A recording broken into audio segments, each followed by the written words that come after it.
Y en ese sentido es para mí un honor presentaros ya la que va a ser la última mesa de esta primera jornada. Recordamos que mañana seguimos también toda la mañana con más mesas. Una mesa que precisamente ahonda en este tema, en la transformación digital, que como sabemos ha sido ese elemento tractor de la innovación pública en muchas ocasiones, debido a su inversión, debido a los cambios que produce la organización. Y que en ese sentido es fundamental que para que esa transformación digital sea verdaderamente transformadora y verdaderamente segura y no genere brechas, es fundamental garantizar la seguridad de la información en dicha transformación.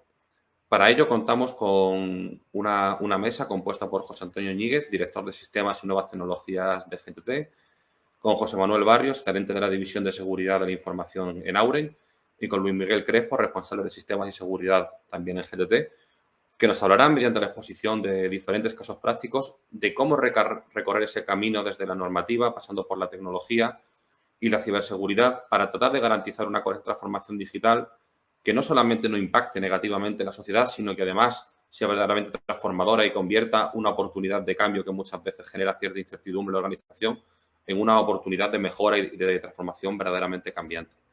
Así que es para mí un placer darte la palabra, José Antonio. Adelante. Sí, hola, ¿qué tal? Buenos días.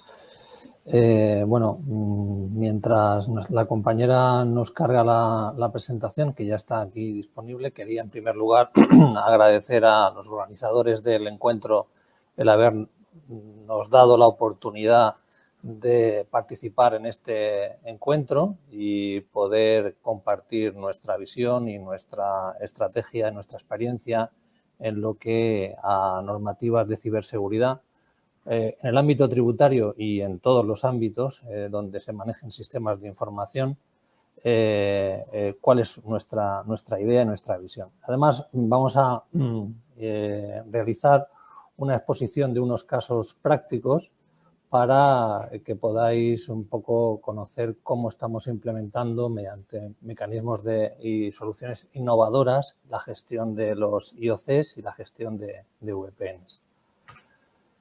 A ver, para poder pasar.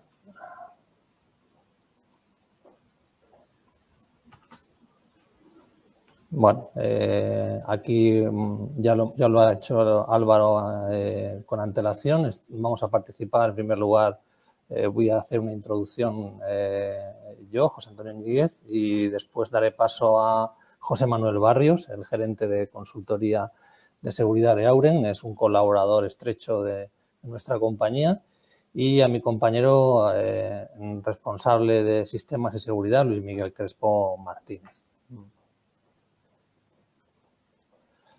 Bien, por centrar un poco la ponencia, lo que queremos en primer lugar es resaltar la importancia de la seguridad, de la ciberseguridad. Todas las organizaciones, tanto públicas como privadas, hemos acometido una transformación digital y esa transformación digital no podemos comprometerla por motivos de seguridad a los que estamos expuestos a ciberataques constantemente. Entonces, para no comprometer esa transformación digital que hemos iniciado y que en muchos casos hemos abordado con gran esfuerzo y con gran éxito, debemos invertir en tres áreas estratégicas, que son el cumplimiento normativo, una evolución tecnológica permanente y constante y en ciberseguridad, en todo lo que tiene que ver con medidas de seguridad destinadas a controlar la seguridad y la confidencialidad de los datos.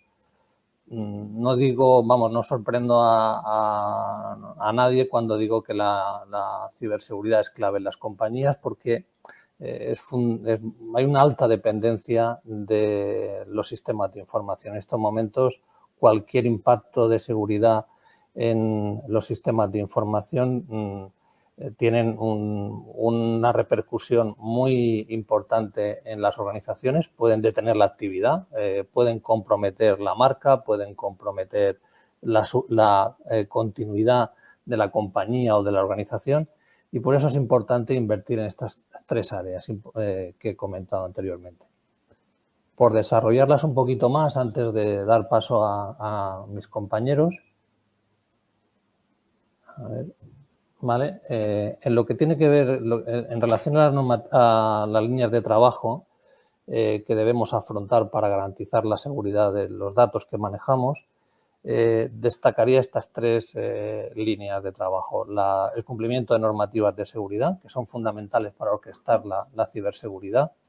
Estas normativas de seguridad, como el Esquema Nacional de Seguridad, las normas ISO, lo que nos introducen es y nos ofrecen una metodología para definir políticas de seguridad, para cumplir los estándares.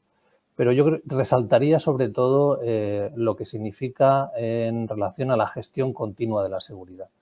El hecho de que tengamos que cumplir, en nuestro caso cumplimos con el Esquema Nacional de Seguridad en categoría alta, pues esta normativa lo que nos exige es realizar constantemente análisis de riesgos, realizar planes de acción, realizar auditorías internas, asumir las certificaciones oficiales, y ese es el principal valor de estas normativas de seguridad. En segundo lugar, la ciberseguridad depende en gran medida de la inversión en tecnología. Es fundamental que invertamos en tecnología para que diseñemos, implementemos y hagamos un ciclo de vida de los sistemas de información riguroso. A la hora de elegir la tecnología es importante elegir tecnologías con ciclo de vida largo y que dispongan de mecanismos de actualizaciones automáticas y silenciosas para que cualquier situación de vulnerabilidad que podamos sufrir, pues o podamos correr el riesgo, se apliquen de forma silenciosa y automática. Otra línea de trabajo importante es la que nos hemos encontrado todas las organizaciones, que es el teletrabajo. El teletrabajo ha surgido como consecuencia de la pandemia y ha venido para quedarse. Y esto lo que ha supuesto es que la exposición de los datos es total. Es decir, ahora mismo todos los usuarios, administradores, desarrolladores, etcétera, pues trabajan desde entornos totalmente fuera de perímetro, es decir, fuera de lo que hasta ahora siempre hemos focalizado la seguridad, un edificio, un perímetro securizado. Ahora la seguridad hay que llevarla hasta el extremo, hay que llevarla hasta los puestos de trabajo y en muchos casos hasta puestos de trabajo que no controlan las organizaciones. Y ahí hay que hacer grandes inversiones en innovación de soluciones para poder proteger esos equipos. Y por último, simplemente antes de dar paso a mis compañeros, que vamos con bastante tiempo, con poco tiempo, citar los principales retos con los que nos enfrentamos y los que estamos trabajando en materia de ciberseguridad. Tenemos que asegurar la autenticación de los accesos, tanto a nivel de usuarios de los sistemas de información como de los recursos que participan en el desarrollo y en la evolución de los sistemas de información. Para ello es importante habilitar mecanismos, y así es como lo hemos desarrollado, mecanismos de doble factor. Tenemos que garantizar conexiones fiables, es decir, tenemos que evitar que, sobre todo aquellos perfiles técnicos, usen equipos comprometidos, equipos domésticos que no están sujetos a políticas de seguridad. Tenemos que evolucionar las herramientas y superar la resistencia al cambio que en muchos casos los usuarios, yo entre ellos y todos, nos resistimos a que nos actualicen una plataforma, un sistema, el smartphone, etcétera. Ese es un reto importante. Tenemos que implantar herramientas de supervisión. Tenemos que disponer de mecanismos de actuación preventiva. Aquí nosotros, por ejemplo, estamos innovando utilizando tecnologías de inteligencia artificial. Y a continuación, pues, ¿por qué no? Lo más importante quizás también es mejorar la capacitación de los usuarios en la tecnología, ¿vale? En ese sentido hay que insistir mucho en habilitar mecanismos que den píldoras informativas, que mantengan a los empleados en tensión y siempre pendientes de los riesgos de la seguridad. Los usuarios, y quería desarrollar un poquito esta afirmación, los usuarios están sensibilizados con la seguridad, pero en la práctica muchos no la aplican. Es decir, todos somos conocedores de las incidencias de seguridad, todos sabemos que corre riesgos si nos autenticamos en el banco indebidamente, si nos llegan correos de phishing, si nos llegan cualquier tipo de incidencia. Pero luego nos resistimos a aplicar las medidas de seguridad. es responsabilidad de los administradores, de los responsables de las organizaciones, que las medidas de seguridad sean lo más silenciosas, lo menos intrusivas a los usuarios, para que los equipos y los dispositivos estén securizados.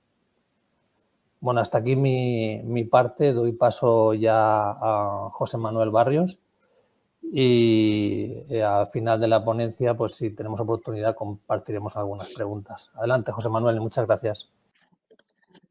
Vale, gracias, José Antonio. Bueno, buenos días a todos los asistentes. A ver.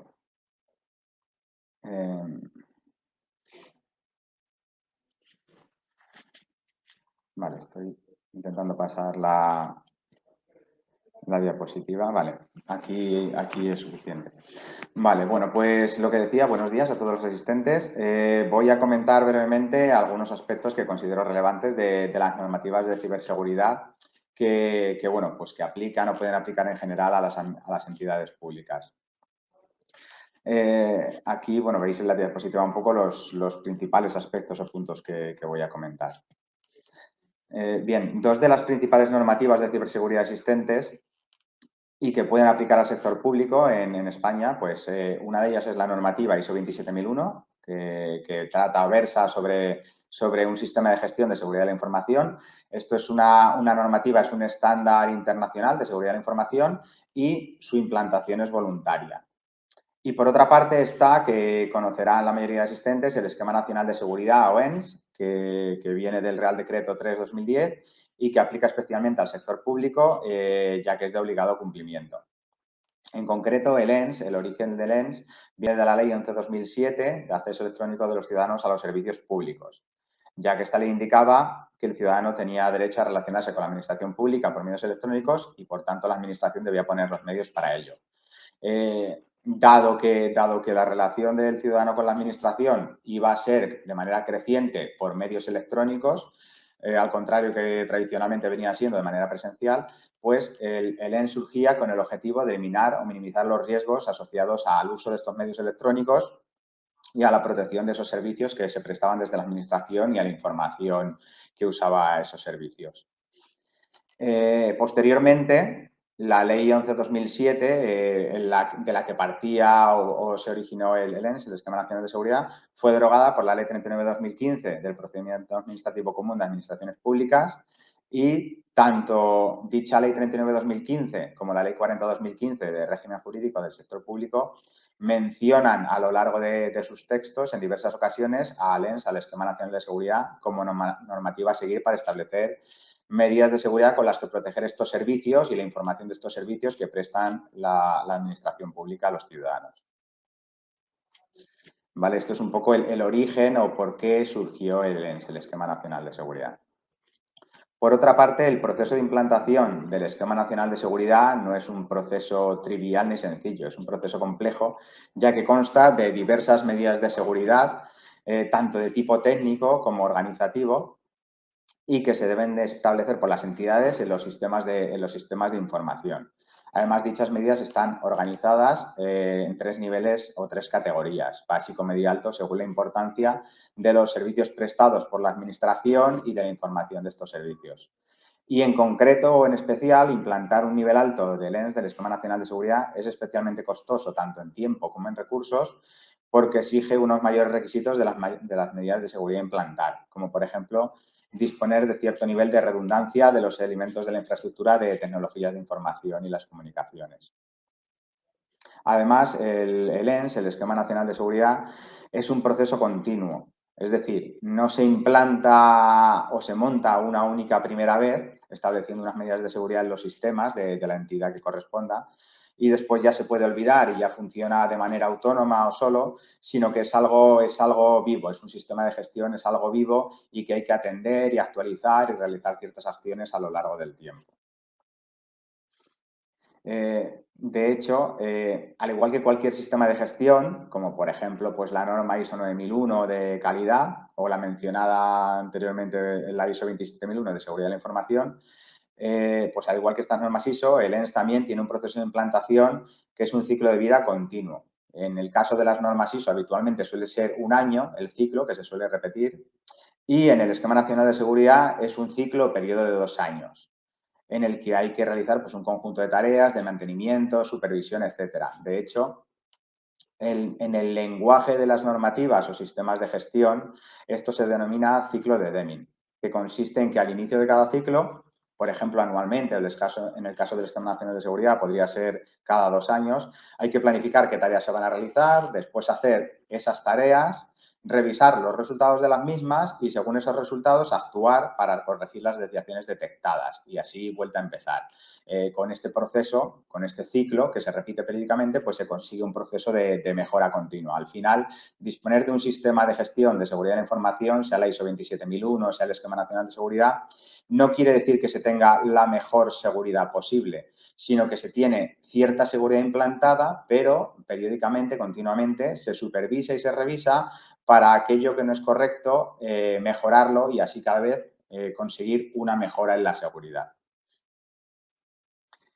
Vale, por otra parte, pues tanto el Esquema Nacional de Seguridad como la ISO 27001 de Seguridad de la Información contienen tanto medidas de tipo técnico, informático o medidas, podríamos decir, de ciberseguridad, pero también tienen aspectos organizativos, por ejemplo, pues establecer responsabilidades entre el personal para que coordinen o realicen las tareas de seguridad que se les encomienden y también aspectos legales o jurídicos, pues por ejemplo, establecer clausulados en un contrato con un proveedor de acceso a los sistemas o a la información de la entidad o incluso aspectos de la legislación de protección de datos. O sea que al final todas estas normativas, el Esquema Nacional de Seguridad y la ISO 27001, pues son multidisciplinares, tocan aspectos técnicos, organizativos y jurídicos. Debido a lo anterior, debido al proceso continuo de mantenimiento del ENS, que es un proceso que hay que repetir y dar soporte a lo largo del tiempo y que requiere una dedicación de recursos y de personal para ello, y también debido a la necesidad de unos conocimientos multidisciplinares en varias áreas, pues tanto medidas de seguridad TIC o técnicas como medidas organizativas y legales relacionadas en el ámbito TI, pues desde Aurem prestamos un servicio a nuestros clientes, como por ejemplo en este caso GTT, al que llamamos este servicio Oficina de Soporte Normativo, que consiste en que, bueno, pues con el soporte de un equipo de personas de conocimientos multidisciplinares, tanto técnicos en ciberseguridad y aspectos legales y jurídicos, llevamos a cabo las tareas necesarias de soporte para el adecuado mantenimiento y actualización de normativas como el ENS o como la ISO 27001, que, bueno, pues, por ejemplo, GTT dispone y está certificada en ellas. Vale, bueno, y adicionalmente esta oficina de soporte normativo no solo es la realización de ciertas tareas de mantenimiento o de soporte del Esquema Nacional de Seguridad y del ISO 27001, sino también pues atender a diversas consultas o necesidades que surjan, tanto de tipo técnico o jurídico de TI, también realizar auditorías internas de supervisión o de revisión del estado de implantación de estas normativas y, bueno, por supuesto, para dar soporte y acompañar a la entidad pues durante las auditorías externas, que al final son las que permiten obtener o renovar el certificado que se ha conseguido, tanto ya sea en el ENS, en la ISO 27001 o en otras normativas. Bien, en relación también con todo lo anterior y con lo comentado hasta ahora, bueno, pues como todos los asistentes sabrán, en el contexto global mundial de estos últimos años han ocurrido sucesos que han cambiado o han acelerado de manera significativa el riesgo de ocurrencia de ciberamenazas para cualquier entidad, ya sea pública o privada. Por una parte, pues la pandemia del COVID ha potenciado enormemente el uso de tecnologías de la información, el uso de sistemas y aplicaciones de videoreuniones en remoto, y el teletrabajo, que suponen, por tanto, pues acceso remoto de los empleados a los sistemas de sus entidades desde cualquier ubicación, igual que también pues, se ha potenciado el intercambio de información con otras entidades, clientes, proveedores, etcétera. Y también, por otra parte, el más reciente y actual conflicto con Ucrania, pues también ha disparado alertas respecto a posibles ciberataques tanto a empresas como a organismos públicos de Europa y entre ellos España. De hecho, respecto a esto último que he comentado, desde el organismo público INCIBE, que es el Instituto Nacional de Ciberseguridad de España, se remitió hace ya algunas semanas un comunicado a diversas entidades que son proveedores de servicios digitales, pues por ejemplo entidades que prestan servicios de computación en la nube o en el cloud, alertándolas del riesgo de poder sufrir incidentes que afectasen a la prestación de sus servicios en España y, por tanto, pues causar posibles daños a la economía, a la sociedad, incluso llevado al extremo, llegar a afectar, en último caso, a la seguridad nacional.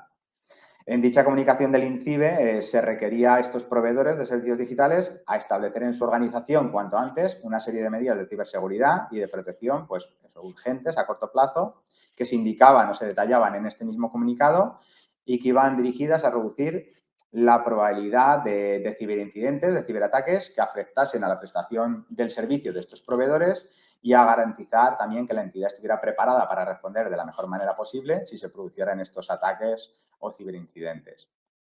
En relación con todo lo que he comentado de las normativas de seguridad, su implantación y demás en cualquier entidad, pública o privada, pues en este caso concreto creo importante resaltar que el tener implantada adecuadamente una normativa de ciberseguridad como el Esquema Nacional de Seguridad, sobre todo más en concreto en su nivel alto, porque por ejemplo un ENS de nivel básico, pues las medidas son buenas, pero tal vez no sean suficientes, pero el disponer de un Esquema Nacional de Seguridad implantado en su nivel alto permite o permitiría cumplir prácticamente casi por completo las medidas de ciberseguridad que recomendaba el INCIBE en su comunicación. Con lo cual, pues aquí se demuestra un poco que no solo es importante tener una normativa implantada como el Esquema Nacional de Seguridad por una obligación legal o incluso por demostrar de alguna manera que la entidad se preocupa por la seguridad y quiere demostrarlo frente a terceros, sino también es un beneficio real, más en la situación, en el contexto actual de ciberamenazas que nos encontramos. ¿Vale? De hecho, en la legislación que aplica a estos proveedores de servicios digitales se menciona el ENS como normativa de referencia de seguridad a seguir. Y bueno, pues como conclusión de esta parte quería indicar que, bueno, dada la situación global actual de un entorno cada vez más hostil en cuanto a ciberamenazas que pueden sufrir las entidades, ya sean públicas o privadas, pues esta mejora continua de las medidas de ciberseguridad implantadas por las entidades conlleva sin duda una mejor protección frente a esas amenazas y aportando mayores garantías tanto para que los servicios que presta la entidad funcionen con normalidad como si ocurre un incidente se puedan recuperar lo antes posible.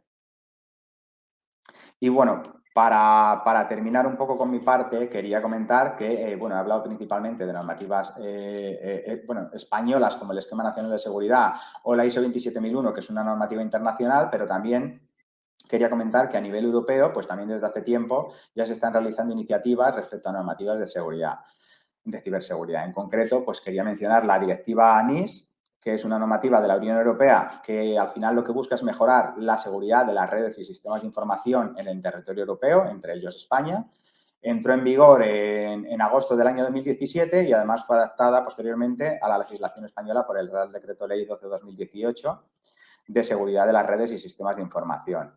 Al final, esta directiva NIS pues, también surge como respuesta al incremento tanto en el número como en gravedad de los incidentes relacionados con la ciberseguridad en la Unión Europea y también un poco para homogeneizar el nivel de defensa o de preparación en ciberseguridad de los distintos estados de la Unión Europea, porque no todos los estados se encontraban al mismo nivel de preparación en ciberseguridad. Y bueno, simplemente comentar ya por terminar que dentro de los principales aspectos de la directiva NIS se estableció una red pública de equipos de respuesta a incidentes de seguridad informática o de ciberincidentes. En concreto, pues para el sector público es el CCNCER, del Centro Criptológico Nacional, la entidad a la que hay que comunicar estos incidentes de seguridad. Y por otra parte, pues para entidades privadas o ciudadanos, pues es el INCIBE-CER quien se encarga de recibir estas comunicaciones de eventos, de incidentes de ciberseguridad relevantes. Y nada, con esto en principio doy por finalizada mi presentación y doy paso a mis compañeros.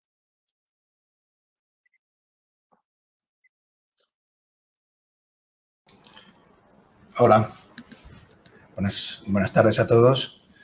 A ver si me presentan el PDF o la presentación que tenía ahí preparada. Vale, muy bien. Bueno, pues mi parte pues consiste pues en hablar de, primero, pues la gestión de indicadores de compromiso y la gestión VPN, ¿no? Que es, digamos que de todas las tareas relacionadas con la seguridad de la información, la gestión de indicadores de compromiso y VPNs son, digamos, las tareas que más tiempo y recursos necesitan, ¿no? O consumen. Esto se debe principalmente a dos causas, bueno, que todos conocemos. Una de ellas es la situación geopolítica actual, es decir, la guerra de Ucrania, principalmente. Y la otra, pues, es la situación post-COVID, ¿no? Con el potenciamiento del teletrabajo, ¿no? Que ya han comentado mis compañeros anteriormente. Bueno, antes de nada, ¿qué es un indicador de compromiso, ¿no? Para aclararnos.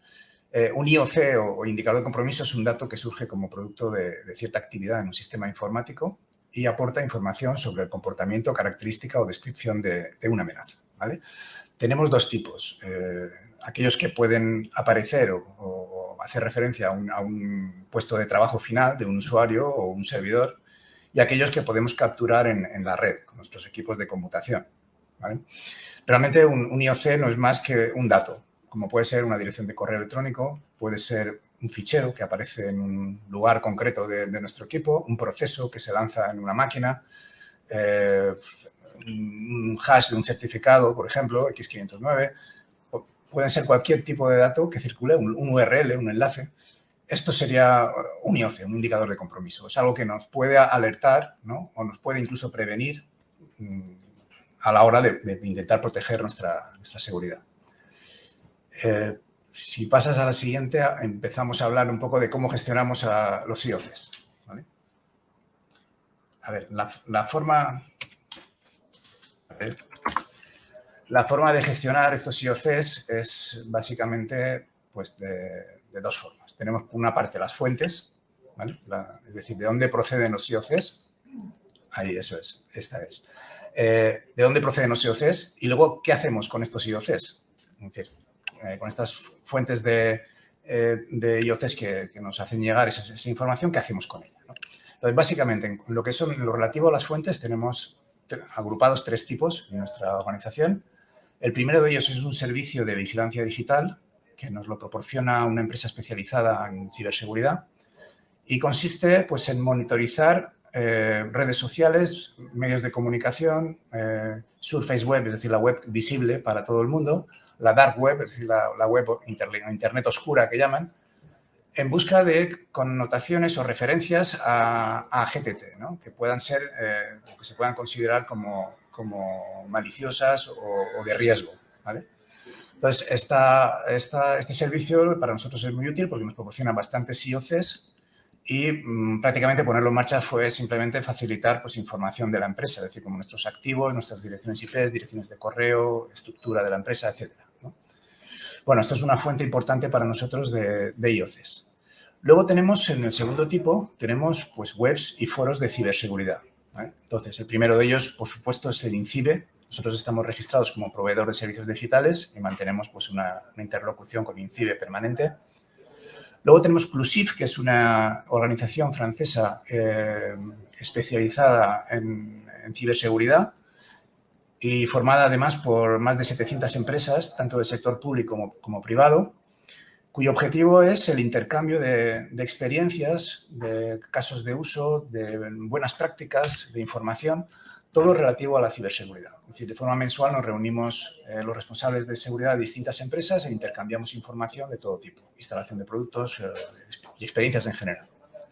Luego tenemos el CSIRT, es decir, el Centro de Seguridad de la Comunidad Valenciana, el CERT-FR, ISPASEC, BIS-Total, etc. Estos son, digamos, fuentes de IOCs que provienen, pues, de webs y foros de ciberseguridad.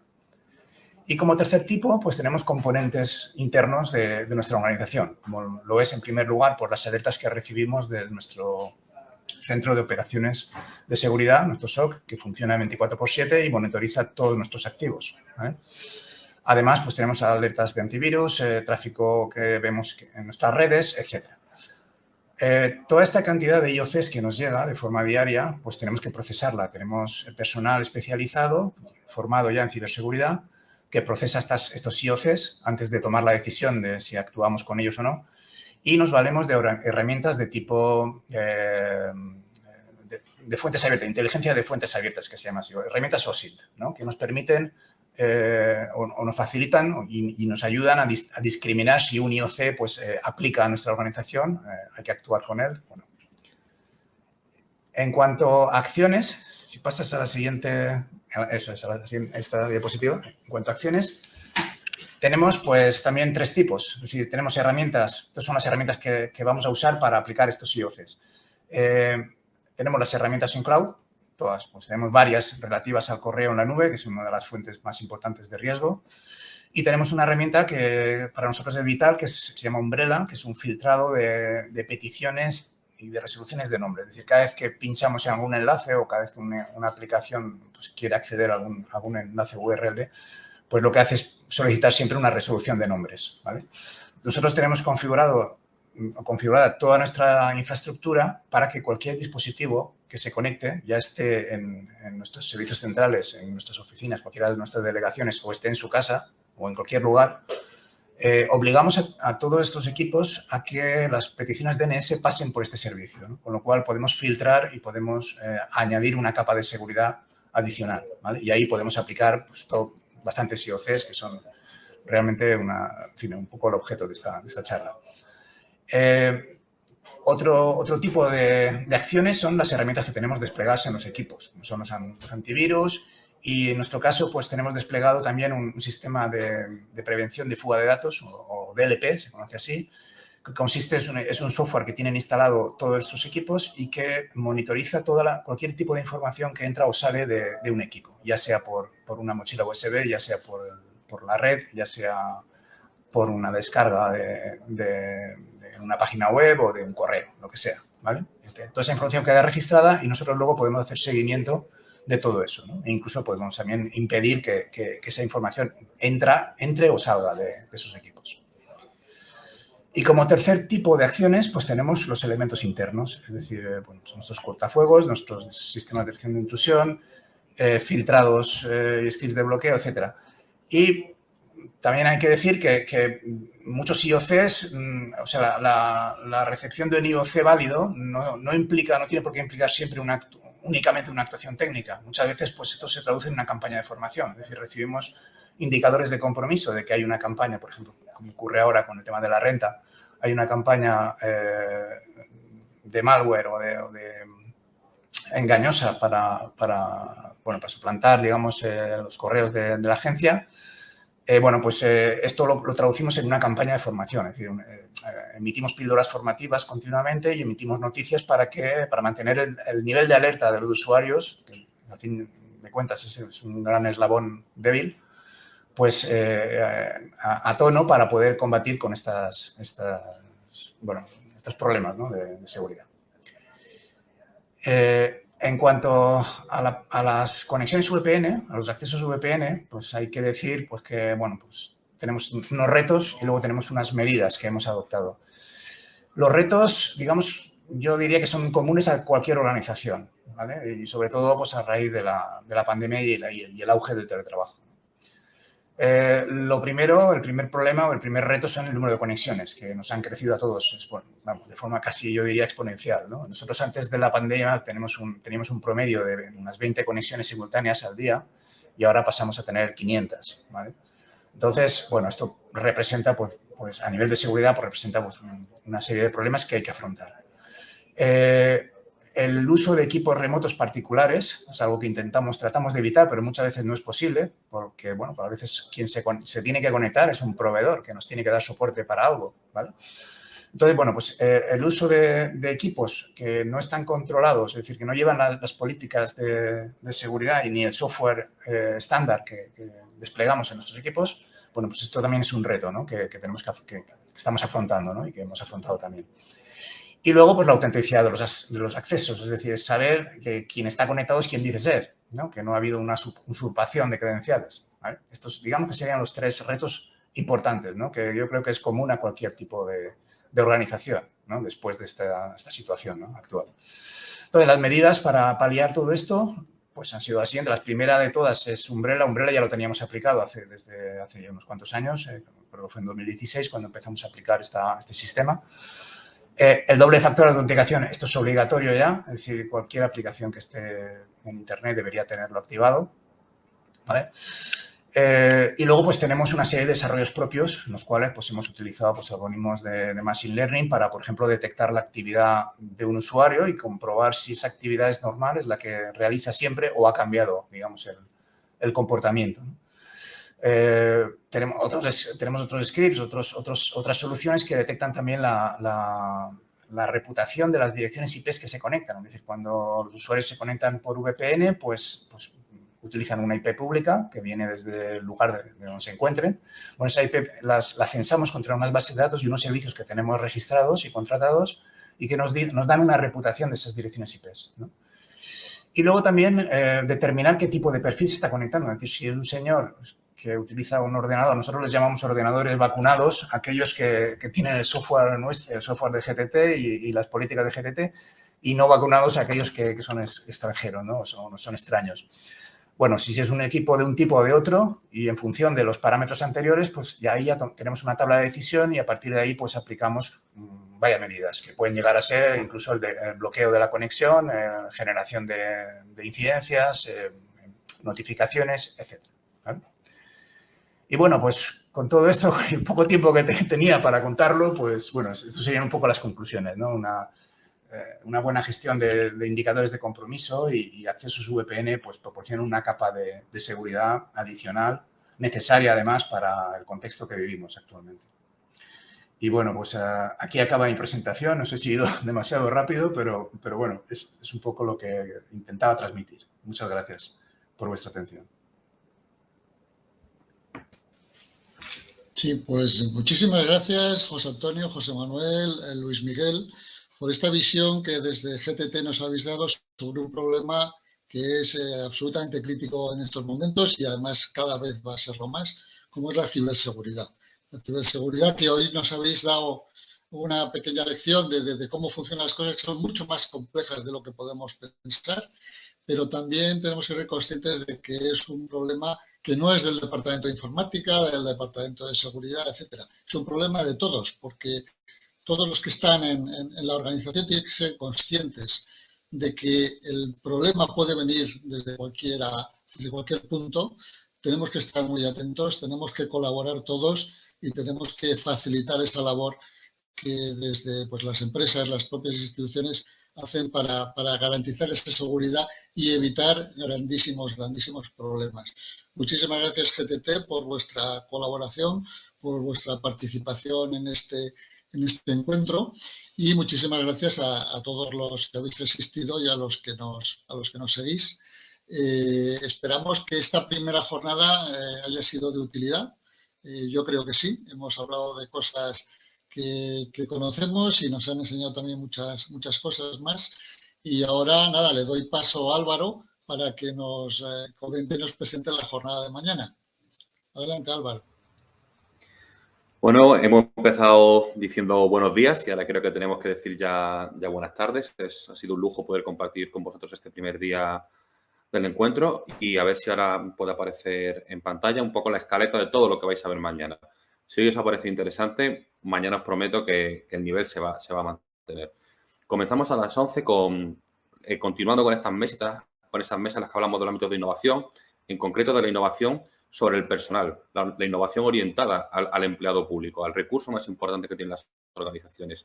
¿Cuáles son los desajustes que se producen en la innovación? Con una mesa coordinada por Rodrigo Martín, en la que participará Israel Pastor, Sara Hernández Dibabe, Gerardo Bustos, una mesa de auténtico lujo, que seguirá con una buena práctica preciosa de la Junta de Andalucía, protagonizada por Lucía Quiroga, por Rocío Parra y por Lola Peláez, en la que hablarán del programa de mentoría que tiene la Junta de Andalucía, una experiencia muy contrastada de éxito y uno de los proyectos yo creo que más bonitos que vamos a poder mostrar a lo largo de estos 2 días que compartimos con vosotros. Seguimos con la siguiente y última mesa, en la que hablamos del ámbito ciudadano, de cómo se ha innovado en materia de ciudadanos, especialmente, y la vamos a enfocar mucho al ámbito del COVID, de cómo en ese momento tan puntual y tan inesperado en el que cambió nuestro modelo relacional, cómo hemos innovado para seguir ofreciendo un buen servicio público a la ciudadanía. Una mesa que además tengo yo el privilegio de coordinar y que espero estar a la altura del nivel que tenemos en la mesa, que empieza con Arcen Moro, con Carolina Zábaco, con Amalia López de Acera y con Maite Covisa, un lujo de mesa en la que espero estar a la altura de las circunstancias, y que continuaremos con la presentación de las actividades del ITCIP en 2022, en las que mostraremos el amplio abanico de webinars, de conferencias, de jornadas, de acciones formativas, de acciones de divulgación que tenemos preparadas para este 2022. Seguiremos con otra mesa que también tengo el gusto de coordinar junto con Joaquín Ruiz y Carmen Siledo sobre los 8 pecados de la innovación pública, en los que haremos un repaso de todo lo que se ha hablado a lo largo de estas 2 jornadas y trataremos de identificar cuáles son esos 8 pecados que todavía, por desgracia, siguen lesionando el estado de salud de la innovación pública, que, como sabéis, era el leitmotiv de este segundo encuentro de innovación pública del ITCIP. Y terminaremos con una clausura de Miguel de Bas, en la que básicamente agradeceremos a los ponentes, a los colaboradores, pero sobre todo a vosotros, los espectadores, que sois los verdaderos protagonistas. Y en ese sentido, lo único que me queda es animaros a que vengáis mañana y pediros que, si tenéis algún compañero de trabajo que sabéis que puede convertirse en un innovador público, pero que a lo mejor le falta este último empujón, este pequeño arranque, que le compartáis este encuentro, que le compartáis todo lo que otras organizaciones están haciendo en materia de innovación pública, porque al fin y al cabo lo que más necesitamos es que la innovación pública capilarice a las otras personas, que dejemos de ser esos héroes de los que hablábamos al principio de la jornada y pasemos a ser un ejército de innovadores que buscan cambiar las administraciones públicas para seguir manteniendo su vigencia y para seguir pudiendo ofertar un buen servicio público a la ciudadanía. En ese sentido, solamente me queda emplazaros a mañana, a las 11 de la mañana. Y nada, agradeceros vuestro tiempo, que sé que es escaso y sé que es difícil dedicarnos una mañana, pero de verdad, muchas gracias. Hasta mañana.